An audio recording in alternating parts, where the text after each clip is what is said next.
What's up YouTube, and welcome back to another episode of Homebrew Subaru. In this episode I'm going to try and fit the cooling system onto the S13.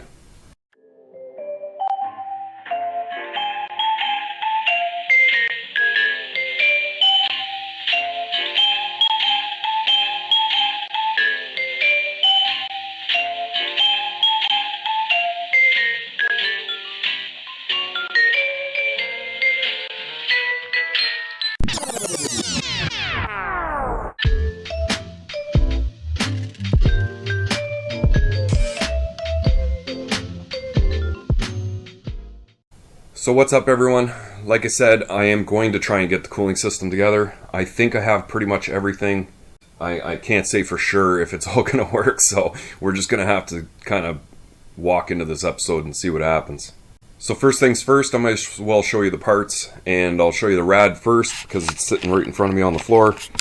I decided to paint the top of the rad, the top tank, to give it more of an OEM look when it sits under the hood. You know, most people are going to recognize the welds and know that it's a double core rad, but you know, someone's not, you know, doesn't really know what they're looking at. They're just going to assume it's probably a factory radiator in there. So I got to whip the tape off of that and prep to install this. I've kind of sat it in there already, and here it is on the floor. These are the rubber grommets that the rad actually sits in, and then the grommets sit down in these holes down there. Well, with these in place, the thing sits way too high, and I don't want it like that. So I think I'm gonna just put like a little, I don't know, like a little rubber gasket kind of to sit underneath the rad. This probably needs to be bent down just a little bit, and I'm gonna rely on the top brackets to actually hold the rad in place and make it not shake around. But I don't think it's going to be an issue. I've seen lots of people do it. Lots of people try and countersink the rad underneath the rad support. I don't mind it sitting out in front. I did peel the electric fans off of the old Impreza because I may be using the factory fans from the newer Impreza on that dual core rad if I have enough room, enough clearance. So in any case, right now I just cut those two you know, slim fans off of that rad, and I will be attaching them to this one. Now with this rad sitting in place, the fans do not have enough clearance to sit in the front or to be extremely tight, so they will be push through style and sitting on the front of the radiator pushing through. I believe that's what a lot of people end up having to do. So the only problem with that is I don't actually have the little pull zip ties that kind of attach a slim fan to a radiator that you usually get with the slim fans, because I just cut them off the old one. But I'm going to try and think of like some zip ties and washers and stuff so that I can at least do it. So I can't say whether or not I'm actually going to be able to sit the rad in permanently without ordering those little zip tie kits. I should have thought of it before, or just went ahead and ordered some fans. But so I do have a set of 4-ply or 3-ply silicone hoses. These are for KA, and the rad is a KA style rad, so they'll line up with that really well. I've already seen what I have to do to make these fit to attach to the RV, and this is one of the things I needed. So this is a 1 3/4 elbow, which is slightly too big, and down to a 1.5 on the other side, and it's a little bit too big for the other pipe, but I'm gonna end up squeezing it onto this 1.5 inch coupler, and probably I just babbled a whole lot, but when you see what I'm talking about, then you know, you'll get a better idea. As well as I went ahead and bought all stainless clamps, which cost me a small fortune, but I think I've got everything. I've got loom to cover the heater hose and the actual heater hose with a bunch of stainless clamps for that as well. So it's just a matter of sizing up some stuff and installing it. So let's get started. So what I've gone ahead and done is made two quite large rubber washers out of some out of old rad hose, and I've put them on the bottom pegs of the radiator, and so that the rad won't actually contact the body when it sits in there. I sat the rad in place, And I did have one obstruction, which was the hood prop bracket. So I've lopped that guy off with the cutoff wheel, and I've just kind of sit the rad back in there just to see how well it fits. Now it is really close, and I mean even the brackets pretty much line up. The rad doesn't come back as far on this side as it does over here, because the car took a really good impact on this corner at one point, and the rad support's actually bent in quite a bit. So if it hugs up closely on this side, it should have some clearance on the other side to be rather straight with the rest of the body. It's a bit of an appearance flaw, but I'm not concerned at all. The only issue here that I can see is the lower hose is going to be really tight down at the bottom. So I think what I'm going to do is make 2 more of the rubber washers and put them underneath, and that should just raise it up another 1/8 of an inch or so. That'll give me enough clearance to get the lower rad hose to attach properly. So I'll just place both fans in on either side there. I'm still kind of thinking of a way how I can attach those, but I'm going to make the other rubber washers, get ready to clean up these brackets and take off all the tape and attach this rad, and then I can start sizing up some hose. Okay, so I think I've gotten things to fit a little bit better. There's one spot down here which I kind of have to hammer out so that the rad could sit a little better in there. On this left side, I ended up using the factory kind of grommet that goes down in there, because I just wasn't having enough clearance to get that lower hose. And as you can see, I've got the fans in place, but they are not actually zip tied on yet. So my plan is to just run zip ties through. So you can just see that's just a zip tie going through the hole. The head of the zip tie is just a little bit bigger than, just a little bigger than the hole is. And then off of the zip ties that were on these used fans from my other car, I have the little kind of washers, plastic washers with the rubber gasket, or it's like a foam gasket. So I'll slip the zip tie through on the other side like that, and then I'll just on the other side I'll just snip the little head of the zip tie so that I can lock it down on the other side, kind of. You'll see what I mean.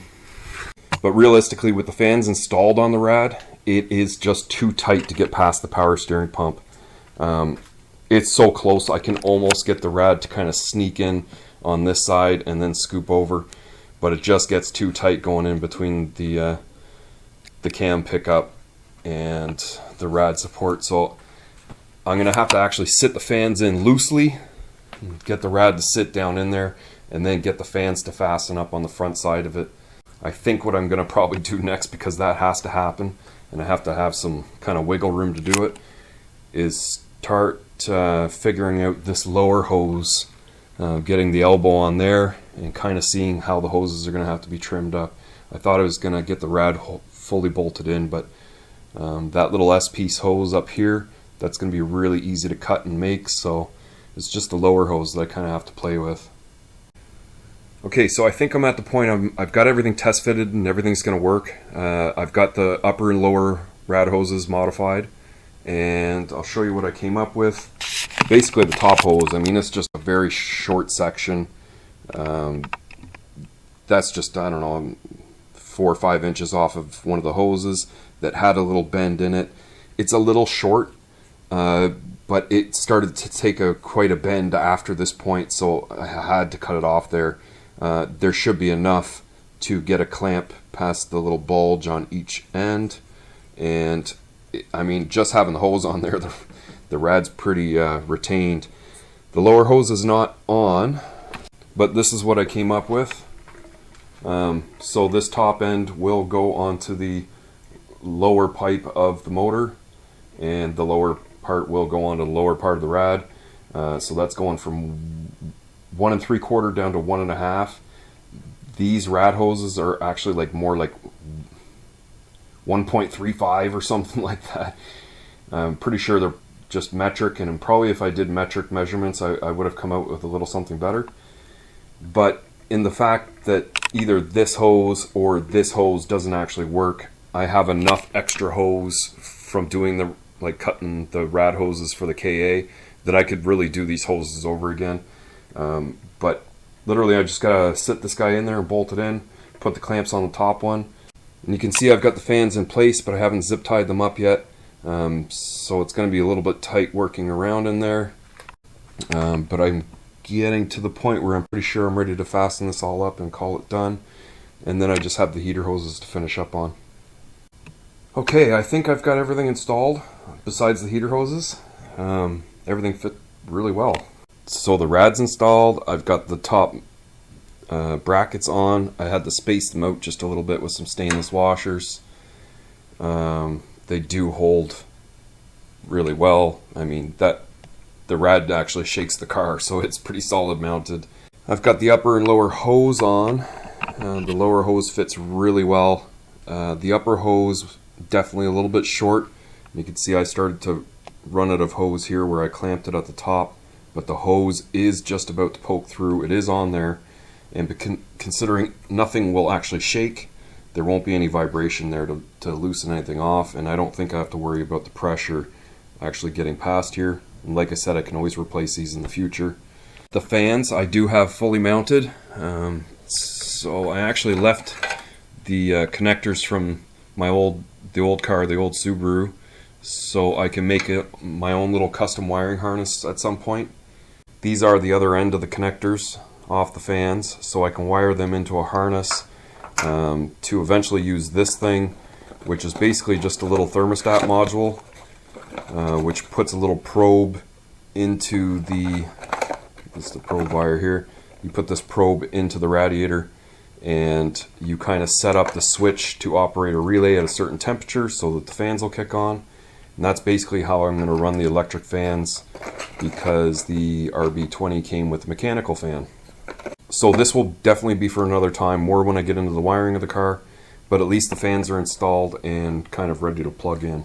The only thing past for the cooling system other than that really is just this little bypass line from underneath the reservoir here to come across to the top of the rad, so that when pressure builds up enough to relieve some coolant, it'll just go up into the reservoir, which I'm planned on using a reservoir as a reservoir, but because it has a sealed cap on it, it's actually going to pressurize, and then what I'll have is probably a little hose that comes off the top of here and just comes down to the front of the car, so that if pressure ever built in the system enough that pressure was building in this expansion tank, the cap valve would open and pressure would relieve, kind of like in a really old style car where they used to just drain the coolant out onto the ground.